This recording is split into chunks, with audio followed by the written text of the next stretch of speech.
Mm.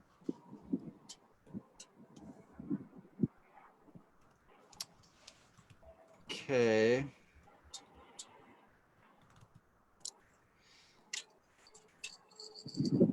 Let's see if it's up or not. It looks like it should be. Hi, everyone out there in Facebook land.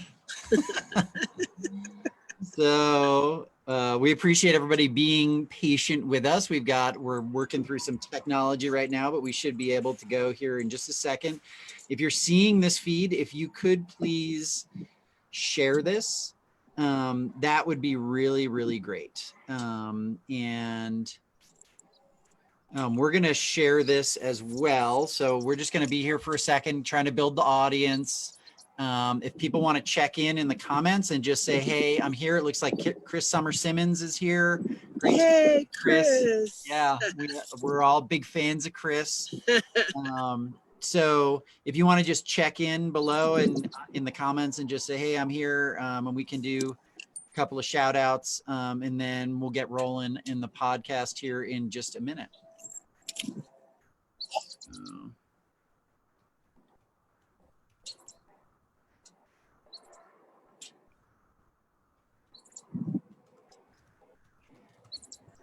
I'm just sharing this on a few different platforms. Why We Ride said that they would share it for us. So we're really grateful to them, as well as. And why don't you kill the video on me, and maybe even Gevin, I don't know, but at least for me, because you're going to start by introducing yourself and her, and I'm coming in after. So no, we're already live, Michael. We're rolling right now. Oh my goodness. Pressure. It's all right. It's the way a lot of these Facebook, we're trying to build an audience right now. So right now we've got people checking in on Facebook, which is great. Okay. We want people to do that. We want people to share.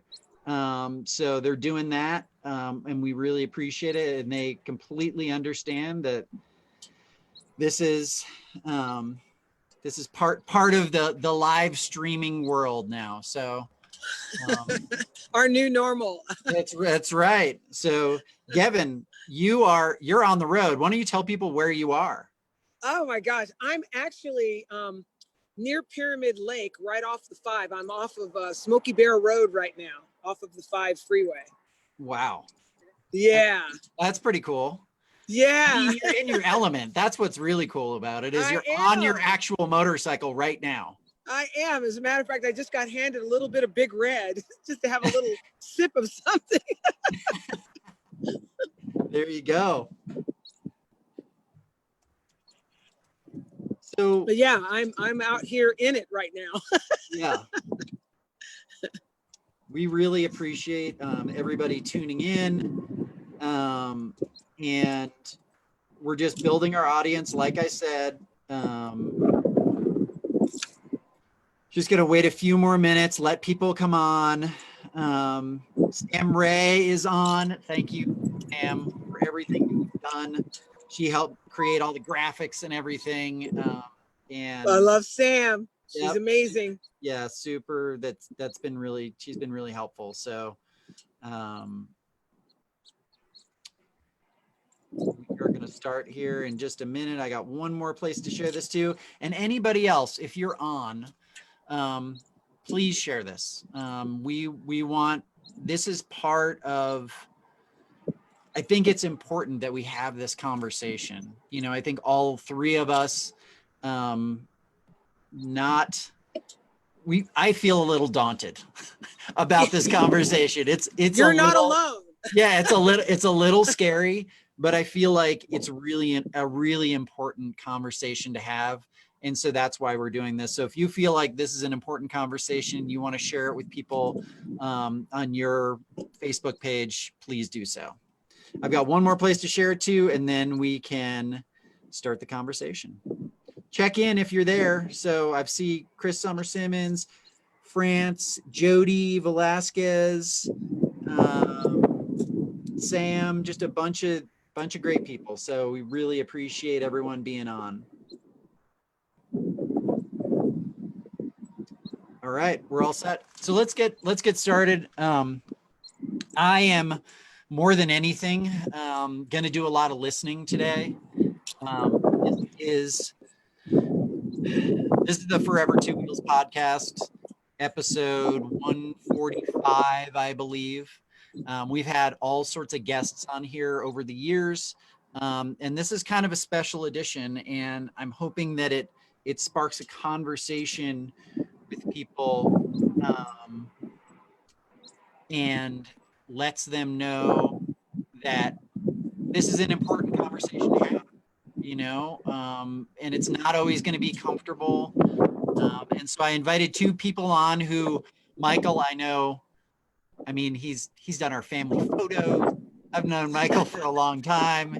And Gevin, I've known for a long time as well. Met in Sturgis, I don't know, 15 years ago or so. That's about right. The biker, TV show.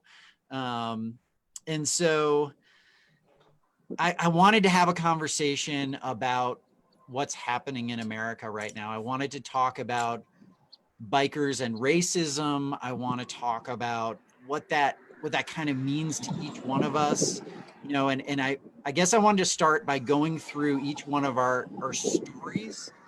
I'm just a white guy in Colorado, right? Like, but I care deeply about a lot of different things, but this is one thing that in particular really got me. And I'm going to keep this really short, but I grew up with a stepfather who was a bigot. He was racist. He used every slur you could imagine. And it never felt okay to me. It never, in my heart, right? And I feel like that's where a lot of this lies, is in our heart. And so, he was a part of my life until I was probably 18 or so. And I never questioned him, but wow, when I got out into the world, it made me realize how that it wasn't okay. Right. And that just sitting there in silence wasn't okay. And I had a couple conversations with him. And then he kind of left my life, and I never had another conversation with him. And for me, being in the motorcycle industry, I've had numerous opportunities to say something. At times I have, sometimes I haven't. And it just, the overwhelming, overarching feeling that I get from my motorcycle family is positive, right? Like, we support each other, right? We call each other and ask each other how we're doing. We support causes. We raise money for kids. We do rides. We do all these things. We have a real brotherhood, but there's also this elephant in the room, right? That's been there. And I just feel like it's an important thing to talk about. So that's kind of where, I don't know, that's kind of where I wanted to give a little bit about my background and why this is important to me. I don't know that I'm the right guy to be talking about it, but I just feel like it needs to be talked about. I was hoping you could do just a couple minutes, Gevin, and just kind of introduce yourself and talk a little bit about your experience. Well, before I do that, first of all, I want to applaud you because I think it was extremely courageous to go out on a limb and take this very daunting and quite frightening subject on many levels to task. So when I got the call from you, it was like, it was like, okay. And then afterwards, it's like, wow, this is huge. So from my point of view, I just had a birthday yesterday. So happy birthday. Thank you very much. I'm 63 years old. I'm not a spring chicken, so I've seen a few things. I have been riding since I was 10 years old, traveling the country since I was 16. And I've seen a lot. It was an interesting thing when I saw your title where it said, racism in the biker community, basically a difficult discussion. and I had to think, and it was like, well, I can only speak from my personal experiences as to, what I've seen or what I've experienced. And honestly, in a nutshell, overall, I haven't had that many things that have been in my face. I've had some. I mean, I could certainly share those stories, but overall, I mean, it's been the biker community that's really embraced me. I have to admit, though, that I think that much of that embracing has come from the fact that I have spent my entire life working on diffusing the fear of my color. Not for my own fear of my color, but the fear of people when they see my color. Sure. Because with that comes all of these stereotypical things that have been in media for years, that have been in network television for years, and the depiction of people of color has not been positive. I mean, even for me growing up, it was difficult on many levels for me. I remember being asked, well, who's your hero? And I used to say my father's my hero. And they said, well, Superman, what about Wonder Woman? What about, and it was like, but none of those people looked anything like me. So I couldn't really identify with them. So I had to kind of, I didn't fit into any of the squares. I didn't fit into any of the circle spots. I didn't fit into any of the diamond spots. I didn't fit anywhere, so I felt like I was kind of unto myself. I got resistance from Caucasian people. I got resistance from African American people, which is a very deep subject in itself on many different levels. But I have to say that my personal privilege is the fact that I had parents that had gone through. My parents were born in the 1920s, so because of my age. I mean, my mother just passed in 1988. 1988, in 2011, and she was 88 years old. My father, who was 95, who's a World War II veteran, is still alive and a very positive human being, even though he experienced much discrimination. I mean, if you can only imagine. And again, I don't want to get into all of that because, so many people say, oh, we've heard it all before. Well, yes, you've heard it, but you didn't experience it. And experiencing it is quite different. I mean, and even now, here we are at my age, at 63, 50 years later, and I find myself in situations where there is blatant discrimination, and I have to be very cordial. I have to be very diplomatic. I have to hold my tongue. I have to wait to rebut when I can do it with a justice system that I'm hoping will not fail me. And it becomes difficult because it becomes an overabundance of tolerance that's required. And not everyone has that type of tolerance. And I'm not just speaking for African Americans, I'm speaking for all kinds of people. Not everybody has that type of tolerance to be able to endure whatever prejudices you may have to endure, whether you're short, you're fat, you're this, you're that, you're white, you're blue, you're purple, you're yellow. We all have them. It just so happens that right now we're dealing with the issue of African Americans in this country. And as I stated, yes, of course I have stories that I can share with you, but I was fortunate enough to have parents who didn't, who were fighting for their rights, but at the same time trying to assimilate in a society where we really had to learn to be somewhat whitewashed.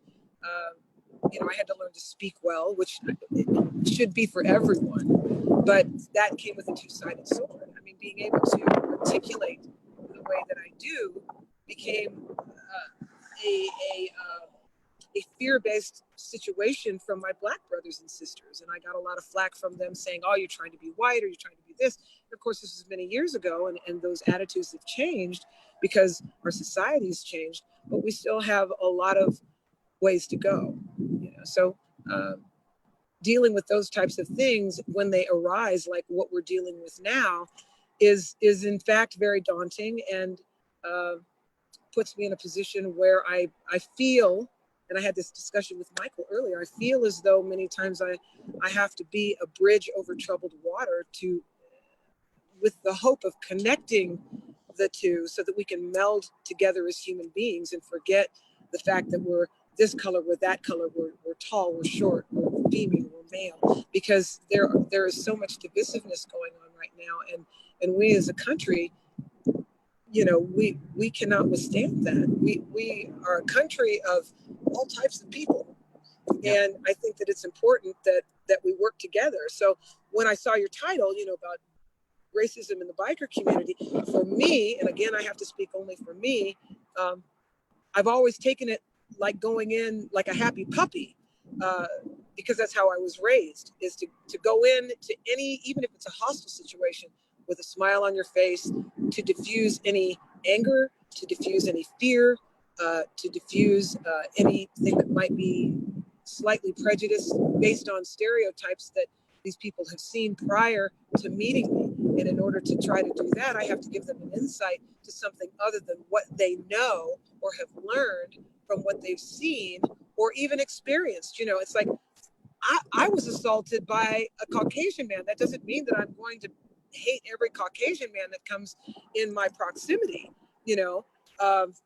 And I guess I'm hoping that I can impress upon everyone to feel the same way, only in the reverse, because people are people. You know, there are extremists in any given situation, and we cannot succumb to those types of extremist attitudes, because that's really not who we are.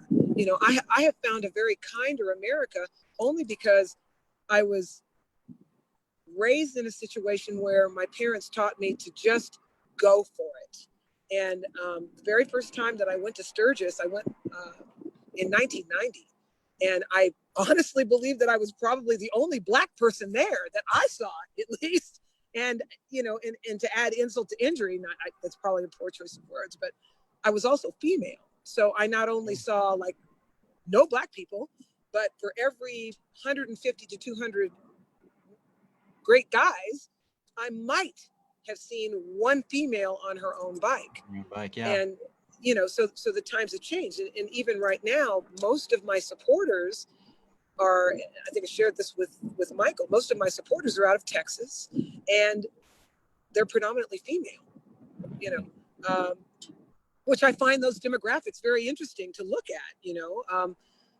So there's all types of things going on here, and this is certainly not something that we're going to, I only wish we could, but it's not something that we're going to, you know, solve in an hour. This is an ongoing discussion, and what I'm trying to do is diffuse any fear that anyone, I mean anyone, might have about asking very poignant questions. I mean, it's like, my hair is not like everybody else's hair. It's very different.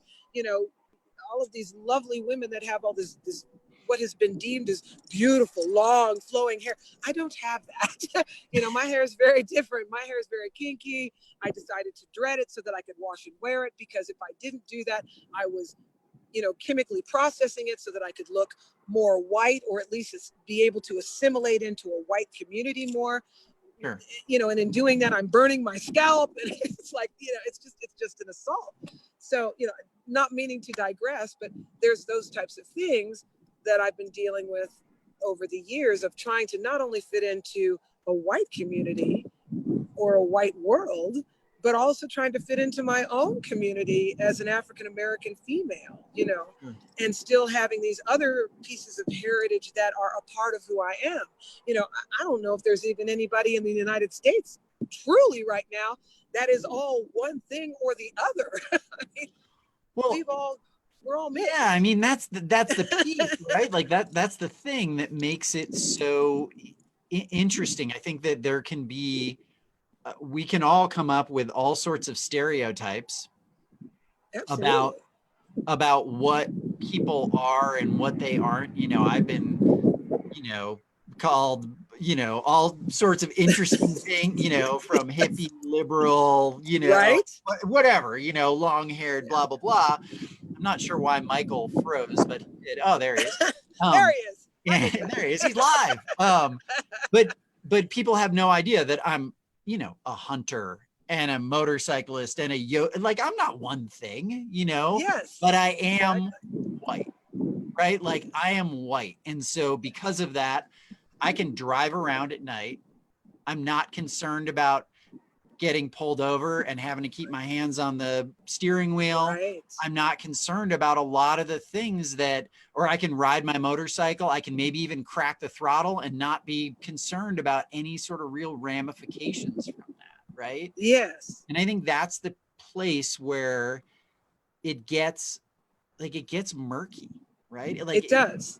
and I think people like me, you know, have, and I'm not, like you said, like, we're not going to solve all the problems here, but I think starting the conversation and starting it in a positive way is like that's a beginning, you know? Absolutely. Absolutely. Because everybody else, and I don't want to even say everybody else, I'm just going to say it has been a subject that all of us are afraid to approach because it has a tendency to become hostile for good reason on both sides. You know, I mean, there's frustration, there's fear, there's panic, there's so much going on that rises everybody's emotions. And so to have a calm conversation about it is extremely difficult. You know, I mean, I had shared earlier with Michael that, you know, I had a conversation with several of my friends who were Caucasian, and then of course my wife, who is Latina and Native American, was also there, and I have my mechanic, who I dearly love. I would not be able to do anything had I not had his help, along with Barry Cooney from the Hamsters. You know, I mean, Yeah. and the Hamsters have embraced me. And honestly, my motorcycle community has embraced me more than any other community. So for me, you know, to hear racism in the biker community, I was like, well, okay, yeah, it's there, but for me personally, and again, you know, I can't speak for an African American male because there's a whole different dynamic there, a Sure. whole different dynamic. You know, I'm a female, so I can pretty much move about the planet generally without most repercussions that, say, an African American male might encounter just sitting there. You know, Sure. you know, which again, I can certainly give examples of that. I mean, so you know, we've got this underlining fear and panic and anger and angst and a feeling of there's not enough, and a feeling of, you know, things need to change, you know, because they do. But I honestly truly believe in just the fact that we are attempting this, even though it's very daunting for me. I'm sure it's very daunting, as you've expressed, for you. I'm sure it's extremely daunting for Michael, but yet here we are, because we decided to live our dares and get out there and say, you know what, let's try to muddle through this and just say, you know, this is not about divisiveness. This is about bringing our nation together as human beings. I don't want to be judged because of the color of my skin. You know, I want to be judged by the strength of my character. I want to be judged for the things that I have done in this life that are positive, without looking at my face and saying, oh, well, you know, that's a Black woman and she did this, you know, or even a woman for that matter. I just want to be judged for my character. And it's difficult at times to obtain that, you know, or even be approved or bestowed that, if you will. Oh, for sure. It's a difficult place to get to. So Michael, we've got you here. There's a reason why. I'm still wondering, but No, oh no, what why happened did you to want this old white guy on the show, right? what happened to Gevin? We lost your video. Am I back? I had There we go. One of my sisters is calling, and I did put it on Do Not Disturb. So I don't know if, you know, It's all good. You're back now. Yeah, if anybody's on there that can text my girl Tana Roller, tell her that the show is going on right now. We have a little problem with Pacific Standard Time, so spread the word. That's right. That's right. So, Michael, you've been a friend for a long time, and I think, and you know, there's a couple reasons why I wanted to have you on. You know, one is that I feel like I've seen your kindness and compassion like at play in the world, and I think that that's really what I'm hoping that we can bring, you know, at the end of this, you know, some kind of actionable items for people. But I also know that you've had your own experiences being, you know, your mother was in the Holocaust, correct? Correct. And you've had some experiences in the industry where it's been difficult. Like, you've had to draw some lines in the sand, and I'm really interested in your perspective on this. You know, I know we're just a couple of white guys, but I feel like it's important, you know? It's interesting. As an old white guy, you could say I'm been in a very lucky position that I haven't been discriminated against, and probably the closest thing that'll happen will be ageism. But I I'm was right there with you, Michael. there you go.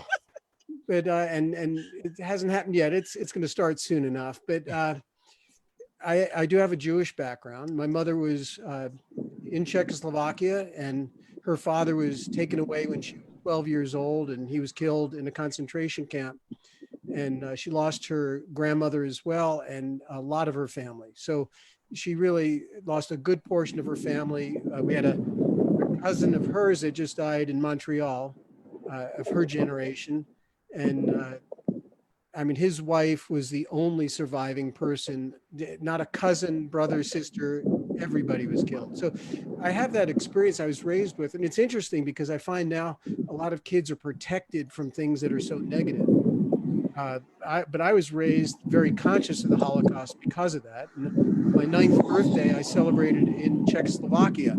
And it's kind of fascinating to me that looking back, we had a great summer and had a wonderful time with all my new friends. And probably it was years later when I realized, wow, we didn't even speak the same language. And we spent a whole summer together, which was fantastic. But that really says a lot about people coming together. So I have a background that I do have this European side of my background. My parents, my father was a fighter pilot in World War II, D-Day and whatnot. And then after a few years, he basically volunteered to help start the Israeli Air Force and help develop the first squadron and brought the planes to Israel. And that's how we met my mother in Czechoslovakia, got her out of communist Czechoslovakia. So that's the short story there. Being raised that way, now I can't say I'm very Jewish, but I will say that that's my background. I do wear a pin as a lifetime member, paid up dues of the Freedom of Religion Foundation. But at the same time. But, you know, I think there's a certain empathy that I've seen this sort of anti-Semitism in action. I've heard much more about it, obviously, from my parents. My father growing up in Brooklyn had to fight his way out of it quite a bit. And that never really happened to me, but I hear it in the bike world. I've heard it quite a bit.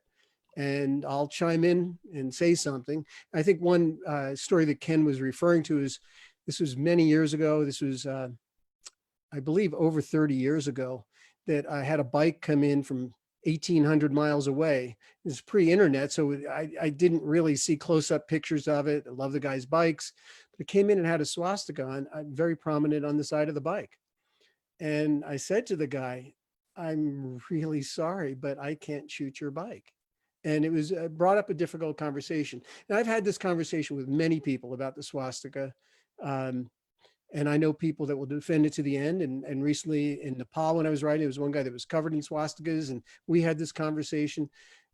And I understand where they're coming from, but I think in the end, just the symbol, it's like words and symbols have meaning and power. And that does for me and my family and my background. And I said, I couldn't do it. Now, in the end, he covered it up. He literally put a sticker on it, and I did shoot the bike, and it was in Easy Riders.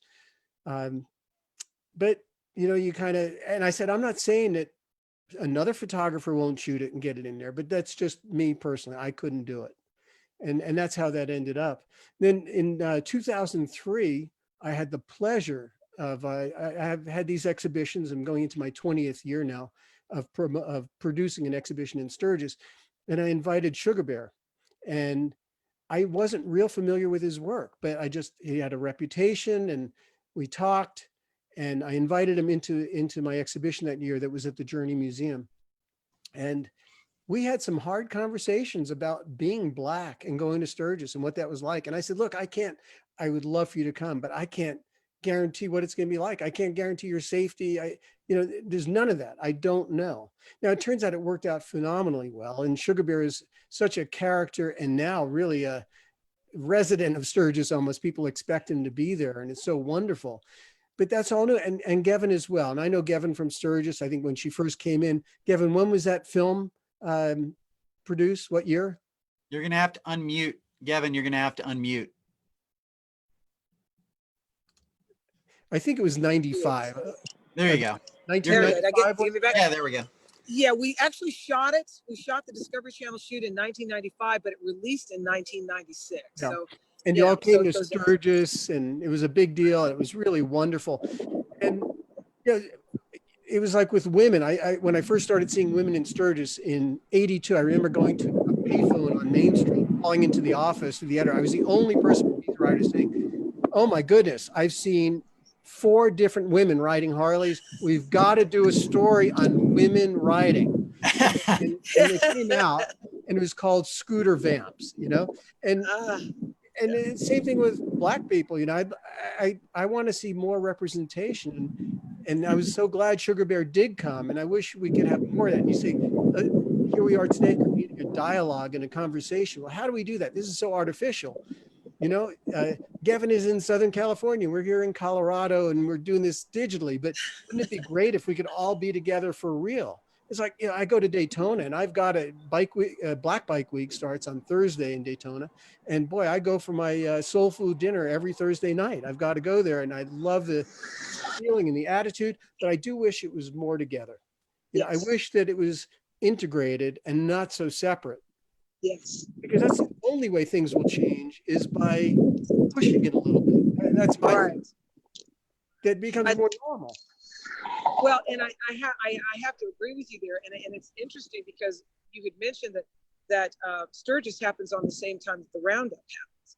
Well, when I started riding, you know, I was new to the touring portion of the riding, you know, because I had been riding, like I said, since I was 10, but started touring at 16, and then rode for several years. And then when I started touring outside of my own state at the time, you know, it was a new thing for me. So I was very new to it. So I really never even heard of the roundup.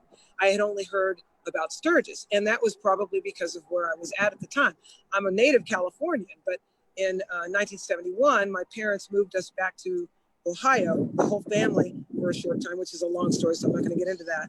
But I had to go from LA to a very small rural town in Ohio and learn to be able to get along and navigate that particular society.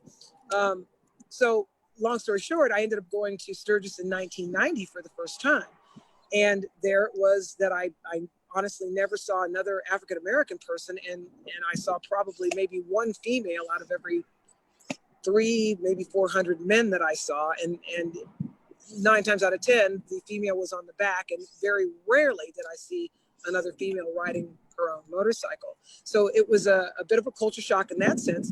But, you know, everybody, before I went, you know, I had so many people saying, well, you know, aren't you scared? You know, you're going by yourself, and how do you think you feel about that? And I said, you know, I've been raised to just get out and do what I'm going to do and keep a positive attitude. Of course, many things could have happened that were negative, but I went in with the type of attitude where I went in with a smile. I introduced myself to people. I was cordial. And I think that in itself tend to diffuse the fear that many people had based on stereotypes that they had seen in media or magazines or movies, you know, and all of these things, which gave them a perception of African-American people, which wasn't entirely true. Mm-hmm. So, you know, for me, it was a bit of a culture shock, but strangely enough, during that entire time, the thing that I loved about it the most, here it was the 50th anniversary in 1990. So we had people from all over the globe. And from my point of view, that's where I wanted to be. I wanted to be in a place that wasn't segregated. I wanted to be in a global environment. And I got that because we had, for the first time, we had people from France, people from England, New Zealand, Japan, Egypt. I mean, people from all over the world showed up. And I only had one incident out of all of that. I had one incident that was, you would call it racist, but out of that, you know, and I'll share the story, but out of that, I had no other bad incidents. Everybody there white, black, green, Indian, French, you know, you name it, everybody was just there to have a great time. And that's what we did. But there was one instance when, you know, and I'm standing on the corner in Main Street having a great time. And I'm flanked by two, you know, white guys, two big burly biker white guys on each side of me. I mean, they both towered over me. I'm barely 5'7". And, you know, and I'm small. I weigh at best maybe $135, you know, and I was there on my shovel head. And this one gentleman goes by on a rat bike and he sees me while these other two guys are kind of flanking me. And I didn't know these two other guys that were beside me because I'm in a sea of Caucasian people. And I'm just standing there watching the parade go by with a big smile on my face because I was like, I'm here, you know, I'm here and I'm doing it. And I was so excited to be there.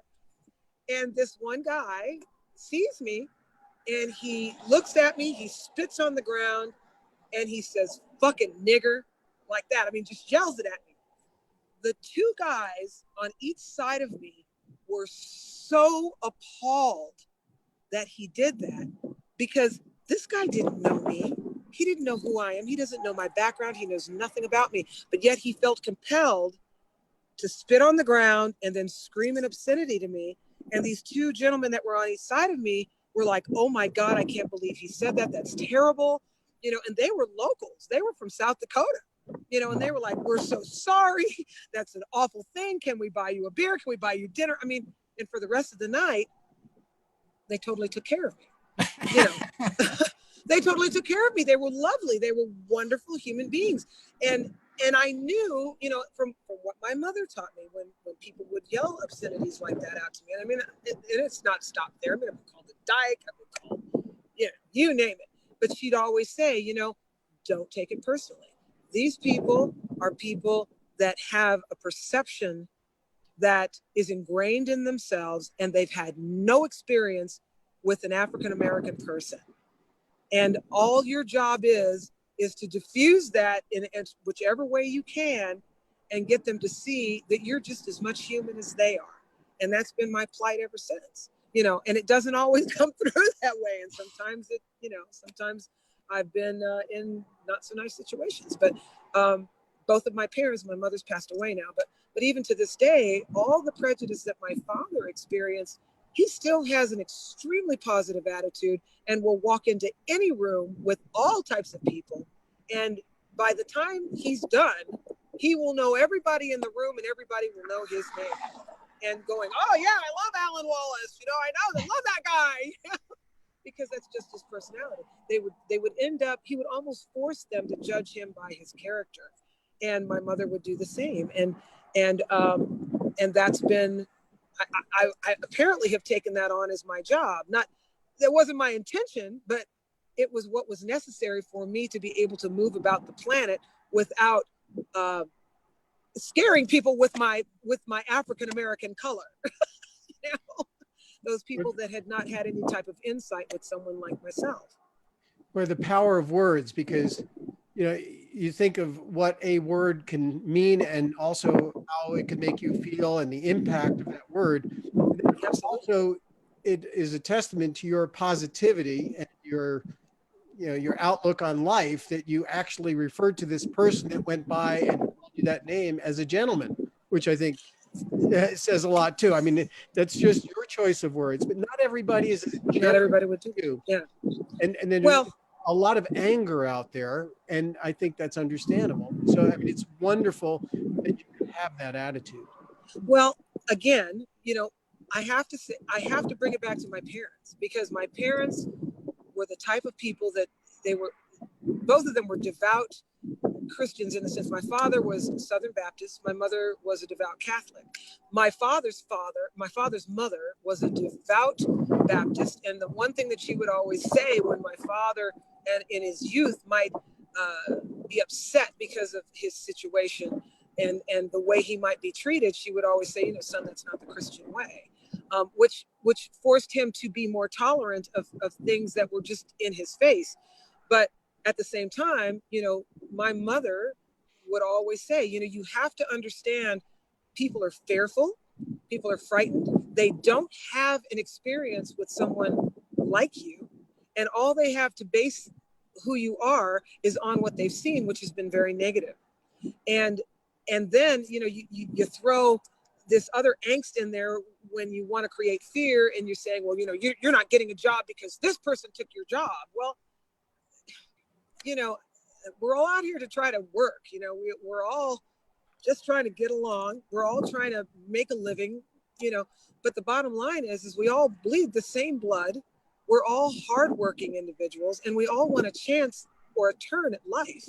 And we want a fair chance, and we want to be able to be taken care of, and we want justice. You know, if there's an imbalance in what our Constitution states as liberties and equalities, as you know, I mean, even to this day, you know, the Constitution says all men are created equal. Well, okay, well, but there are women, but they say, oh, well, you guys are included. It's like, okay, well, we're included, but we're still not men. Yeah. So, you know, yeah. It comes down to those types of semantics, you know. So there's a lot going on that's very, very deep. You know, and there's prejudice everywhere. I mean, there's just as much prejudice on one side as there is on the other. You know, I mean, I used to be taunted by my own race simply because of the fact that I spoke well, which was something that my parents ingrained in me to get the knowledge, because you cannot fight a system that is wronging you without knowing the language to do so. And you cannot change opinion if you go in, you know, with anger, because whoever is in power is going to shut you down, and then you can't be heard. And I'm not saying that, you know, protests are bad. I'm not saying that at all. And I'm not saying that push doesn't, I mean, push certainly comes to shove sometimes. But I did get asked a question by a gentleman. He was like, well, you know, peaceful protest is the way to go. Absolutely. I'm an advocate of that. However, it doesn't always work. And I said, just look at the situation in Germany. Nobody protested that. There were no protesters for that. And 6 million human beings lost their lives because nobody protested. Nobody spoke up. They did, and you know, well, it's more than speaking up. They didn't fight back. They didn't fight back because they were afraid. You know, I mean, even myself, I won't argue with a police officer that's Caucasian simply because I know that it will escalate very quickly, even if I'm in the right. So I have to be patient, tolerant, and diplomatic, and follow instruction and be quiet. And then I have to fight the system if it has wronged me in a diplomatic manner. I have to be able to advocate for myself. But I'm educated to do that. Yeah, but the system may be fighting you as well. Exactly. So, I mean, you can go to the next step. And so some people are getting tired of that and saying no. Exactly. The tolerance is done. You know, they've had it up to here. They feel helpless and hopeless in this situation because these changes are not coming about, and it continues to happen over and over and over and over and over again.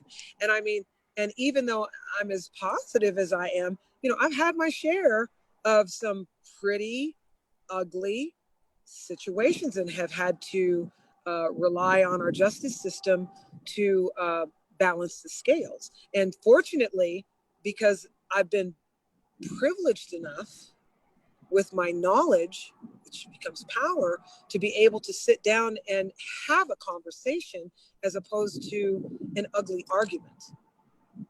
Sure. You know, and it's tough because people that have been in power are afraid of losing that power, and people that have never had power are in fear that they'll never get power. You know, so we have this interesting push and pull dynamic that's going on, and it is deep within our history. It comes back so much to something you mentioned, which is fear. Fear, it's absolute fear. Fear on all sides, and I think on all sides, the divisiveness that we feel in our society today, which unfortunately I feel is being encouraged rather than effort to diminish it. Yes, and that's a concern, you know, that's a concern. It's all about fear on everybody's side, on every. And a lot of it's the unknown. Right? Exactly. Like, it's all the unknown. It's all fear of the unknown. It's the fear of the unknown, and it's the, you know, as like hippie as this sounds, you know, Ram Dass has this great quote that I'm going to screw up, but I'll try to read it. I just looked it up. It says, you don't seem to understand you're in prison. If you're to get out of prison, the first thing you must realize is that you're in prison. Right? Exactly. Like if you don't realize that you have a prejudice, right? Or that you have racism within you, or that there are certain things that maybe you say or do that are perceived as racist or are, right? Or bigoted, then there's no possible way of getting to the other side of that, right? And that's the piece that I'm hoping, like, and I'm going to encourage you not to look at the discussion right now because it is rampant. I'm sure it is. And it's really good, overwhelmingly positive. Good. And I encourage everyone to go look at the discussion on the Facebook feed, because there's a lot of conversation there that's happening. But I think the piece that for me, at least, that I'm hoping we can get to is like an understanding that, like, I'm not always right. Like, I don't always know. I'm going to screw up. I'm going to make mistakes. People are going to make mistakes. Absolutely. And understanding that, like, having that empathy for somebody who I don't agree with is the same sort of empathy that I need to take to, like, somebody that I love the most.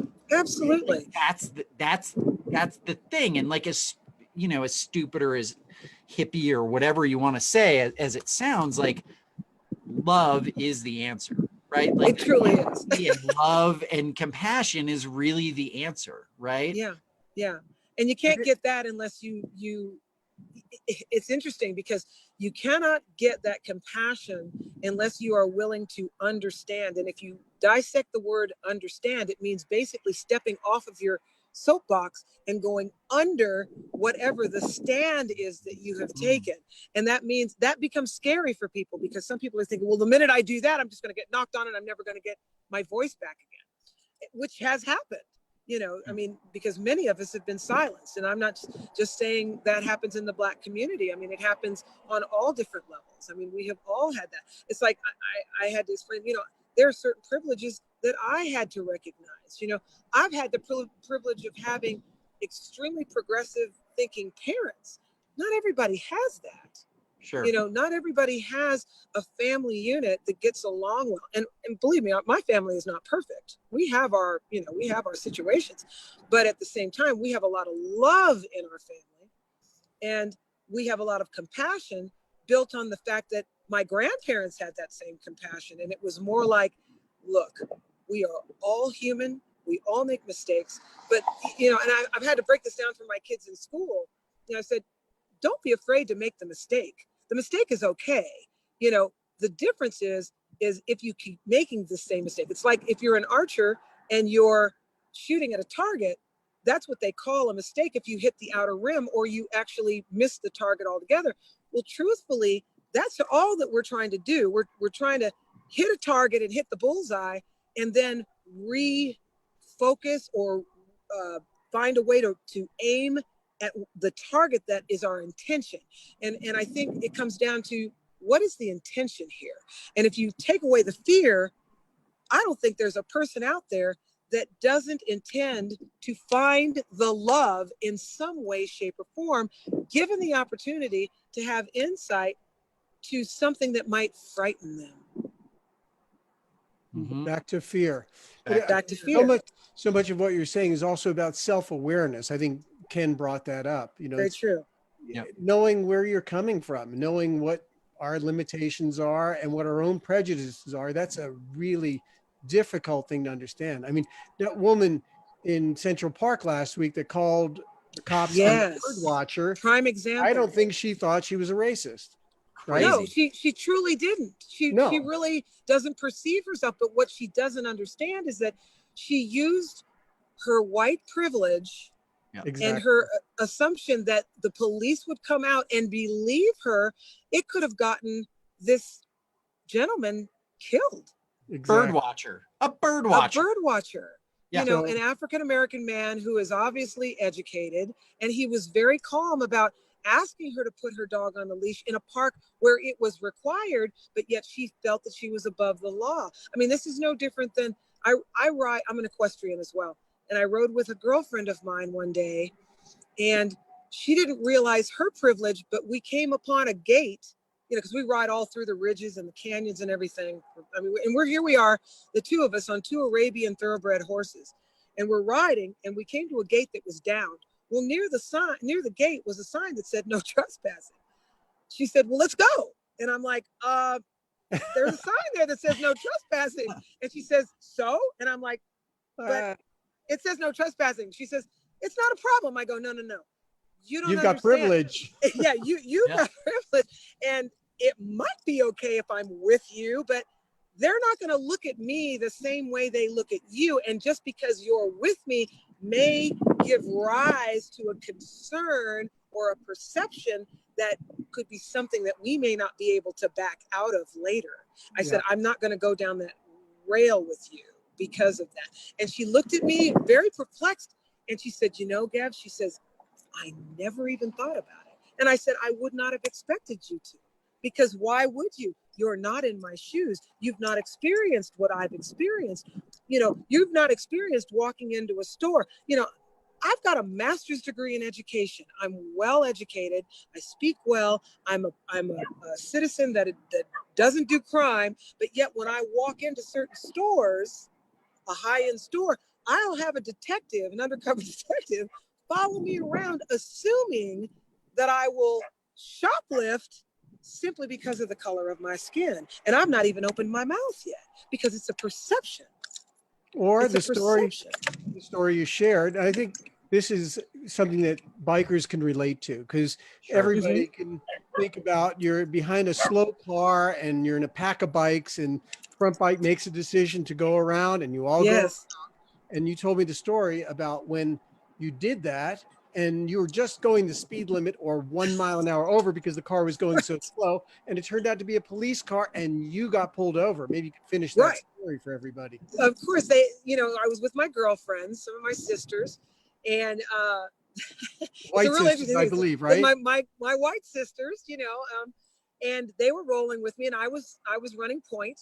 I was running the point position, and I have to be in line. It's like, I know not to go over the speed limit. However, this particular car was a dark SUV, and it was weaving a bit, which made me a little concerned. And it was going probably about 60 miles an hour. Well, the speed limit was 65. So I went on around it, and I may have gone up to 67, maybe 68 miles an hour to go around it. And then I tucked back in to the lane after I went around it. My girlfriends went around it as well. And we went probably another couple of miles down the highway. And then all of a sudden I hear, woo, woo, woo. Well, the officer had passed the two girls that were riding at the same clip that I was, and they can attest to this. And he pulled me over. Well, my girlfriends pulled over as well, but they were probably 100 yards away. So they just stayed back and waited. And the officer said, driver's license and registration. I didn't argue. I gave him the driver's license and registration.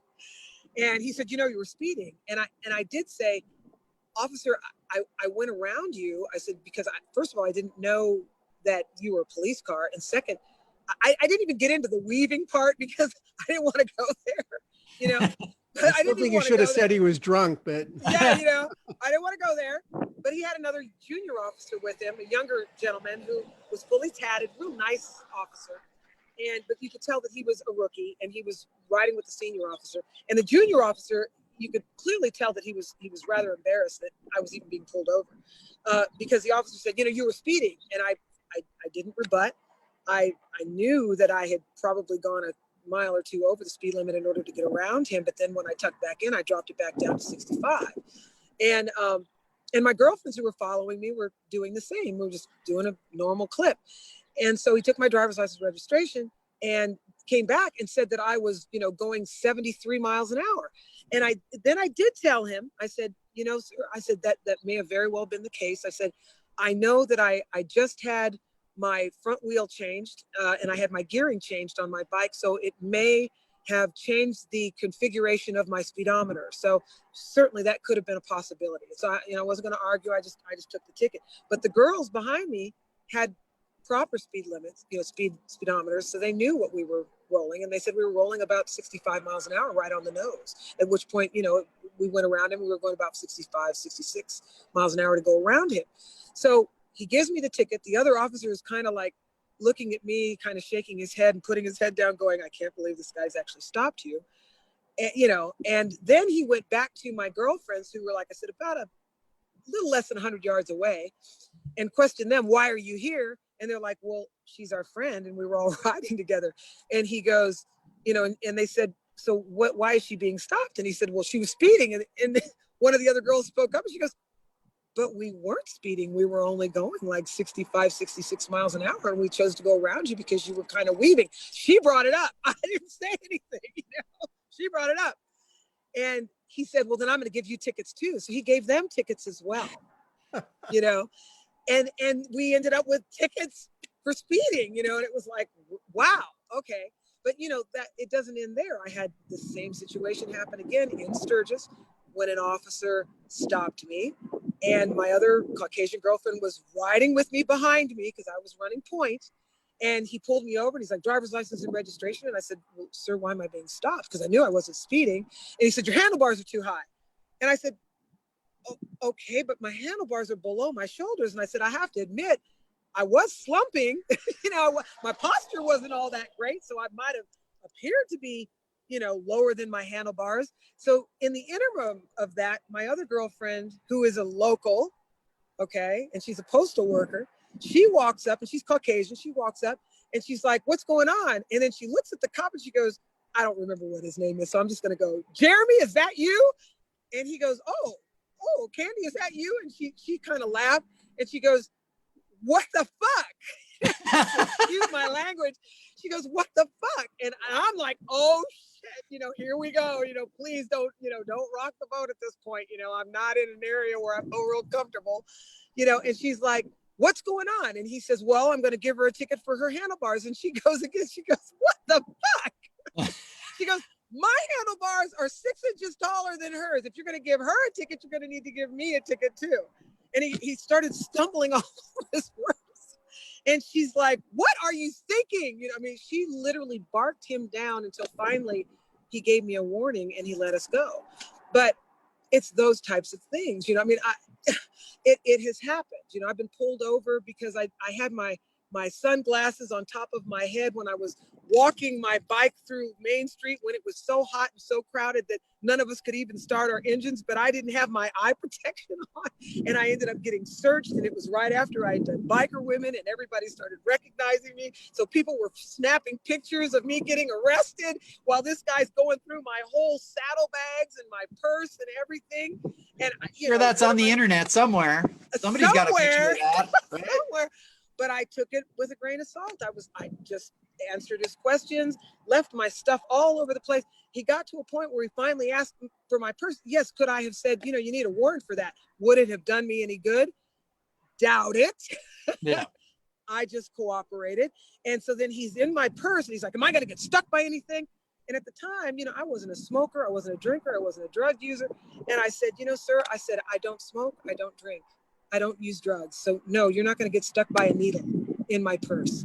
And so he's rifling through my personal purse and he grabs a baggie and yanks it out, shakes it in my face. And he goes, well, then what's this? And what it was a baggie full of beads that I had gotten, different colored beads that I had gotten from Prairie Edge. And I looked at it and I said, they're my beads from Prairie Edge. He got beet red and completely embarrassed, and his canine dog in the back was going crazy. Now we have a crowd around us. They're like, is that Gevin Fax? And they're snapping pictures, and it was just nutty. And this was before, you could take pictures on your camera, like moving pictures, and then he just got frustrated and he goes, all right, fine, I'm just going to give you a warning, just make sure that you wear your eye protection. Well, I got stopped for eye protection, but I ended up having my saddlebags, my purse, my person's completely searched. He left all my stuff in the street, all over the ground. I picked up my stuff. I packed my stuff back up, went on with the rest of my day, and had a great time the rest of the time that I was in Sturgis. And I'm not dissing the police there. I'm not doing that at all, because there's some great guys. I've had some great encounters with the officers that are there. There's just some people that, choose to do this, and it is what it is, and it doesn't make it right, and it certainly doesn't make the entire department bad. No. And I think it also, highlights that, there's a combination of things happening there, right? It's like biker, and then ethnicity. Sure, absolutely. As well, right? And so you're combining those two things, and we're sitting here and we're laughing about that, right?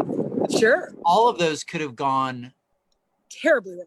Yeah, really bad, and I think understanding, like, and I feel, and I don't know what it is that made this, but I've always been very respectful with any sort of police officer. And I have too. I've got, a really good friend of mine who's a cop, and I just feel like it's the path of least resistance, Exactly. like, I'm not a smart ass. I'm just like, here you go. What is it? Okay. Yeah. I'm sorry. I don't know. Like, I didn't even know what I was doing, and I've had, I've got pulled over in Sturgis pretty much every year. I think it's kind of their duty there. It's sure, but I think that the piece, and we're not going to solve that here, but is the, and obviously, like, George Floyd was murdered. Yes, unfortunately. Right? Like, he was this murdered. This is very, by a cop. Very horrible thing. On camera. Yeah. Like, right. And I don't, and that word is a really interesting word, right? Because that means that it was premeditated, right? Yes. Yes. And I'm no lawyer, so I'm sure somebody's going to correct me. Well, did he mean to? I don't know, but I mean, I think all it did was it just brought everything to the surface, right? Because it happens over. It's happened over and over again. And so how do we, as a society, or perhaps as a culture, or as a culture, yeah, absolutely, yeah, for sure, as a country, as a, as a country, I mean, start to come together and, like, have some empathy for that and understanding. Like, I'm sick of listening to people's excuses as to why, like, nobody should get murdered. It doesn't matter what color they are. It's just not, it doesn't, the punishment does not fit the crime. It doesn't matter what, it does not matter, it does matter who they are, right? But it doesn't, it should never happen. Exactly. And it did. And I think it brought a lot of things to the surface for people. And just in, like, understandably so. And so, we're not going to solve all the problems here, but I think that there's a couple things that I want to get to. Michael, I feel like you've got something to say. I always have something to say. Well, it's like you're saying we're not going to solve all the problems. I'd be very happy if we solved a little teeny piece of any problem. But, so where do we go? We could just be positive and go forward. But I think if, for me, I have this Jewish past that, to me, that helps me, I hope, empathize or understand a little bit what it's like to be persecuted. And I think bikers, I would hope, would say that they've had experience as bikers where they've been stereotyped and prejudged, and that maybe they could relate to that and say, wow, what would it be like if I couldn't take my leathers off and put a button-down shirt on, and you're stuck in this, you can't get out of this skin, and try to empathize a little bit more. And on a really positive note, one of my favorite rallies is the Galveston Lone Star rally. And that's one where, I mean, that's like a couple 100,000 people come out for this weekend, and most of it's like on the Saturday. And they're coming out of Houston, they go down to Galveston. There's a lot of small clubs represented, and there's a lot of Black clubs there. And the feeling on the street is this incredible energy. And there's a certain tension. There's a lot of drinking. There's open container on the streets. There's a lot of drinking. And the cops have a presence, but there's a lot of self-policing. People kind of know how far to go. And it's a big party, and everybody's having a great time. It is so integrated. And I'm going, why can't that happen more?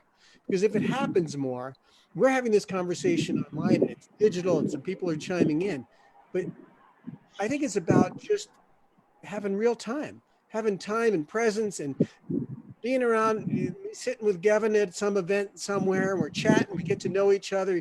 You go riding together. Boy, when people ride together, it breaks down those barriers. You see? It does. It breaks so them all down.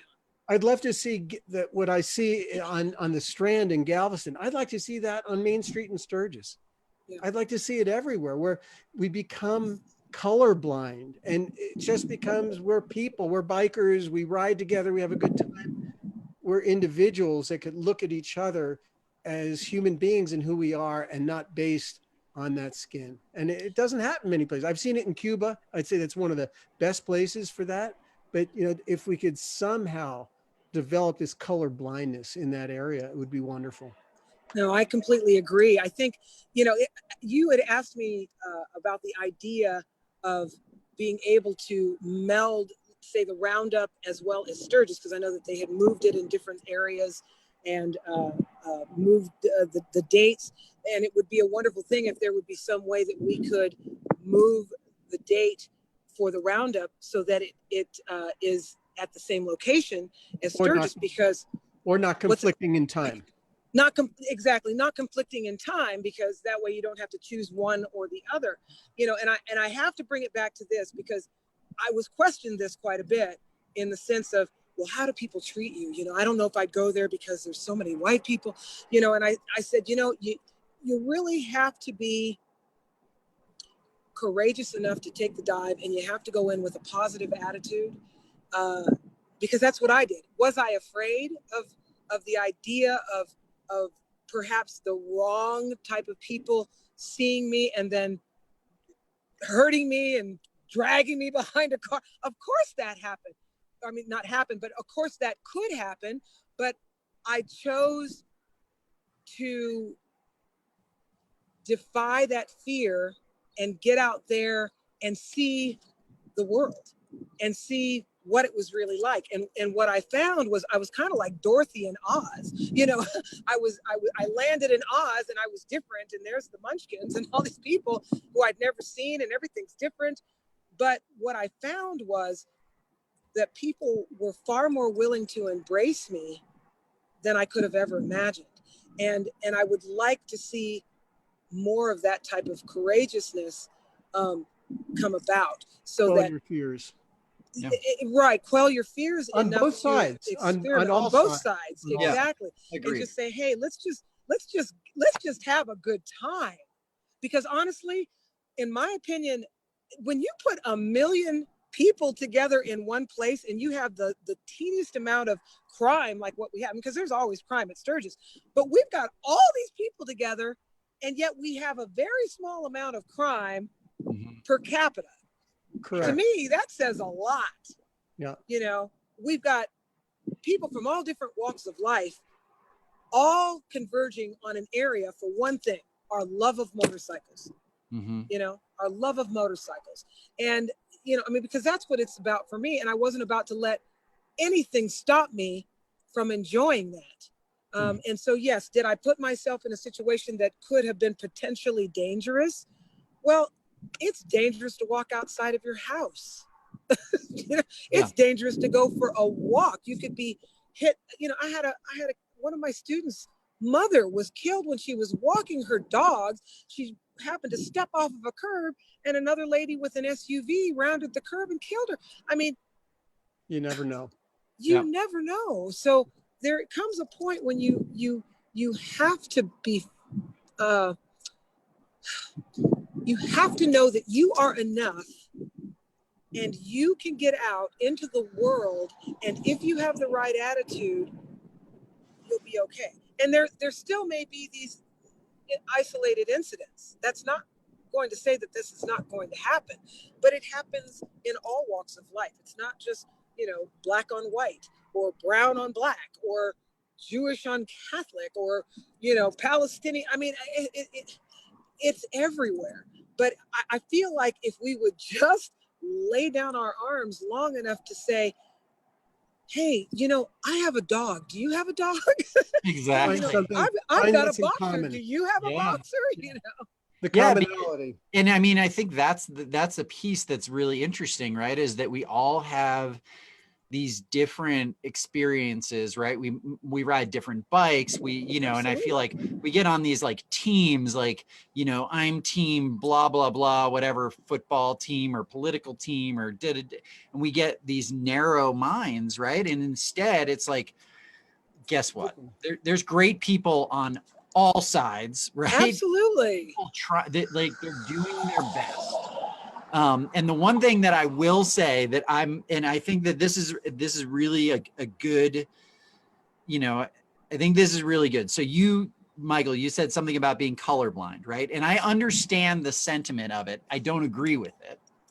And there was somebody online that said it really well. They said, not colorblind, acknowledge everyone's color and background and culture and celebrate our differences. And celebrate our diversity.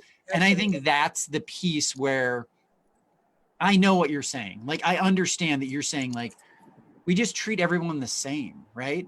But it's almost impossible, right? And so when I see, or when I interact with somebody who's, maybe different than I am, I'm going to have a different interaction with them. And because I can see who and what they are, right? And maybe it's just on the outside, or maybe I get to know them more and there's a different way that I interact with them. And so I think that's like, it's a bit of a trap, but I understand what you're saying. Like, everybody should be treated equally, but it's the same concept as, or it could be construed as, all lives matter, right? Like, that's the rebuttal, right? For a lot of people these days, like, Black Lives Matter, and it's like all lives matter, and it's like, that's of course all lives matter, but that's not what we're talking about here. And it's really insensitive to the Black community that's had something that's been going on for decades, right? For more than centuries. Yeah, exactly. Yeah, for more than a century. But here's the thing, and I understand where they're trying to come with that. And yes, like you said, of course, all lives matter. Nobody wants anybody to die for ridiculous reasons. Okay. But it's kind of like, somebody explained it to me, and I thought this was very interesting. They said, do you tell the fire department that all houses matter, so they go and spray all the houses down with water, but there's only one of them that's on fire? So now all houses matter, but there's one that's on fire. So we need to make sure that we put the fire 100%. Out on the one house. Yep. That's a great analogy and a great way of describing it. The problem comes in when there's the White House and the Black House on fire, and which house are they going to put the fire out on? So that's where you want to start saying, we need to look at this with a little closer. Yeah. Absolutely. And examine it a little more. So I think one of the things that we're at an hour and 15 already. We need to wrap it up. We got hundreds of comments on here. There's no way that I could possibly get to everyone. I appreciate everyone that's been on here. Chris Summer Simmons, Robert Pandia has been on here, very active. Savannah Rose, Sam. There's been a lot of people on here with a lot of great comments. I encourage everyone to go look through those comments. I look forward to going back and reading every one of them. Yeah, I do too. I will. It's been overwhelming. The one thing that I will say is, so myself, I don't politically, or even in terms of things that happen in the world, I don't typically put anything out there. Yes. Right? And I found myself like so saddened by everything that last Tuesday I posted a black box, right? Very uncharacteristic of me. If you look at anything that I do on social media, it's not usually that. And what I realized is that my responsibility starts and ends with me, right? And so for me, finding that love and empathy and compassion within myself is like, that's the starting point, right? Like, that's the piece you know, realizing that I'm in prison or whatever, however Yes. you want to put it, right? And then moving from there. And so that's, for me at least, that's the piece that made me like that Tuesday that made me realize like, oh, I need to, and you know, just for me, like I need to get up in the morning and do the things that I need to do to be able to get centered, to do, to bring that out into the world, you know? And you know, riding motorcycles does that for me, right? It connects me to a community. Sure. It connects me with, you know, Mother Earth. It connects me with the road. It connects me with people. And it's all of those things, right? And there's other things in my life that I have as well that are just, you know, that are similar to that. And so that's my kind of encouraging piece. And the other thing that I will say is that I absolutely, and I don't know why, I hate waving at other motorcyclists. I don't know why, but I have turned a new leaf, and I'm committed now that anytime I go by any motorcyclist, even if they're on like a scooter, I'm going to wave to them because it's the kind and compassionate thing to do. Your arm is going to be so sore. So sore. I know. Yeah. It's going to be ridiculous. I'm just going to be like, I'm just be riding like this the whole time. Well, yeah, right. I'd like to say something, you know, because, you know, because I know that we're getting in closing, but again, I have to say this. My motorcycle community has embraced me more than any other community. And it is a very diverse community on different levels. You know, I mean, I may have to go to different places to see some of that diversity, but the bottom line is that it has been the one thing that has embraced me. And maybe it's because I've embraced it and chosen to do my best to be that bridge to try to get us to meld together. But I have to say thank you in that sense. I mean, I would like to be able to see more diversity in the larger industries of motorcycling. You know, again, I hadn't seen anything like myself in motorcycling until I saw myself in biker women, you know, but I was seeing myself. So it was like, okay, I'm flattered and this is wonderful. But then here we are 25 years later, and I still haven't seen much more than that. So I would like to say that I would like to see some of the larger industries that are out there. I mean, because I have some lovely sponsors. I mean, I'm sponsored by several different sponsors that have taken the leap to sponsor someone of color. And I'm very thankful for that. I would like to see more of that. And I would like to see more diversity, because truthfully, in my opinion, our country is made up of diversity. We have built this country on diversity. Many of the people that have come here as immigrants, you know, European immigrants that have come here, you know, Asians that have come here, obviously African Americans were brought here via slavery. But the bottom line is that we are a tapestry of all different types of color. And it's important that we embrace that, because that's truly who we are as America. And I'm proud of it. And it's getting, you know, we are going to be in another 20 years. It's white is not going to be the majority. Like it's not going to, people are going to have to realize like that is not, we are not always going to be in the majority. It's just not statistically possible. And so it's going to be a really interesting, I feel like we're at a really interesting pivot in our time where we can affect change on a personal level that goes out into the world. The one thing that I will recommend people go do, if you're not sure about that, is go check out Daryl Davis and what he's done. If you haven't heard his story, he was a Black blues musician. He's converted over 200 people from white supremacist groups. Wow. By befriending them, by going to them and showing them that he's just a person like them. Yes, and he gave them insight. He gave them insight to who he is. Inspiring story, right? And he let them in. He didn't give in to the fear of like, this person's going to murder me because they're in the KKK. He went and sat down with them And, you know, sometimes it took years, sometimes it didn't, but I mean, it's inspiring. So if there's anything that anybody, you know, might want to go read further about, go check out Daryl Davis. Yeah, Post That's that what you have to say. Post Yeah, him on your social so we could all check him out. Yeah, I will. yes. Yep, I Yeah. will. If I could say something in closing also, that I think so much of what we're talking about, that we're trying to improve things, make things better. I think, again, self-awareness and self-reflection as individuals, as a community, as a culture, um, and regardless of where we sit in our feelings, if we could keep re-examining and say, how can we be better? Yep. Absolutely. What can we Because do I know we to can. make this I know we better? can. And, you know, people may say things that you think are perfectly normal, and it turns out somebody else would take that as racist or whatever. Try to get in, be compassionate enough to empathize enough to be in another person's skin and say, what would that be like? How does that feel? And I think we'll make the world a better place. Yeah, I agree. I agree. And we're going to make mistakes. This is not something that's Absolutely. going to happen overnight.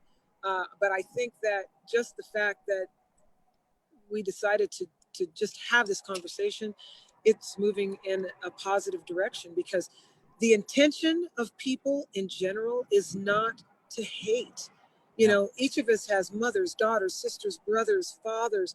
You know, we're not in the business to hate. That is not our agenda. You know, but unfortunately, not to live in fear either. not to live in fear as well. You know, and so we do have this thing that is happening that is creating all of this, and I think that if we can get past it, which I do see, I'm seeing change. I mean, I'm seeing a global change in awareness, and I think that that's important. And I think that we're moving. It may not be moving as fast as many of us might like, but it's still moving. And Yeah. moving is better than being stagnant. For sure. Yeah, I feel like we are headed in the right direction. I'm hoping that people will comment and let us know if this is something that they want to have us continue doing in various forms over the next. I want to hear from Sugar Bear. Yeah, I want to hear Sugar Bear on Yeah, here. absolutely. I'd love to have Robert on. I had some people message me. I don't know who they were that were saying, "Hey, I'd love to come on." So if this is something that you're interested in seeing, listening to, you know, every couple weeks or every week, please let us know. So I'll put my effort into it, because it's important to me. It matters a lot to me. So It matters to me as well. yeah. Thank you for having me on there. Thanks. Same. I was deeply moved that you even considered me. Thank you so much. I appreciate it. Yeah. Thank you so much, both of you, and hopefully I get to see you all in Sturgis. There we That's go. the plan. All right. Sounds great. Thanks so much. All right. Take care. All Bye, right. everybody. Bye-bye. Thanks.